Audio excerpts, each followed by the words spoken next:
A woman slept for over half a month, only to wake up and find herself lying on a picturesque beach. Strangely, right in front of her was a massive conch shell. Confused, she sat up and looked around, calling out a few times, but no one responded. She hesitated for a moment before picking up the conch and blowing into it. To her surprise, a blonde woman appeared in the distance. Without hesitation, she ran over to ask where they were, but the blonde woman simply shook her head, indicating that she had no idea either. The strangest part? Neither of them knew their own names. It was as if they had lost their memories. There was nothing on them that could prove their identities, except for the conch shell. Just then, the blonde woman pulled out a dagger, saying that it was the only thing she had when she woke up. During their conversation, the blonde woman seemed a bit wary. Suddenly, she raised the dagger and demanded that the dark-haired woman hand over the conch.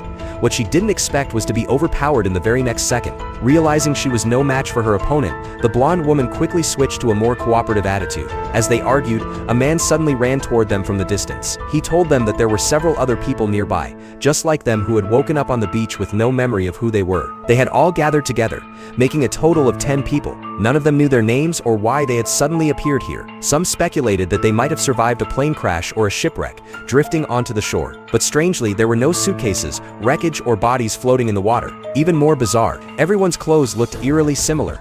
At that moment, the blonde woman suddenly noticed something on the collar of the dark-haired woman's shirt. She reached out and flipped it over. There on the inside was a red tag with the name Blair written on it. Could that be her name? One by one, the others checked their collars as well. Sure enough, everyone had a name tag sewn into their clothing. But no matter how hard they tried, none of them could recall whether those names actually belonged to them. With no better option, they decided to call each other by the names on their tags. For survival, the group dug a massive SOS sign into the sand, hoping a passing plane would spot it. Then, retracing their steps from where they had woken up, they searched the area for any clues. Not long after, near the shoreline, they discovered a signpost. The message on it read, "Find your way back." Chase was convinced that this was an important clue to leaving the island, but no one else could make sense of its meaning. Some thought it was left behind by previous visitors to the island, while others dismissed it as meaningless. One by one, they turned and walked away, leaving Chase standing there alone. Frustrated, Chase angrily threw the conch to the ground. What she didn't notice was that hidden inside the shell was a glowing device.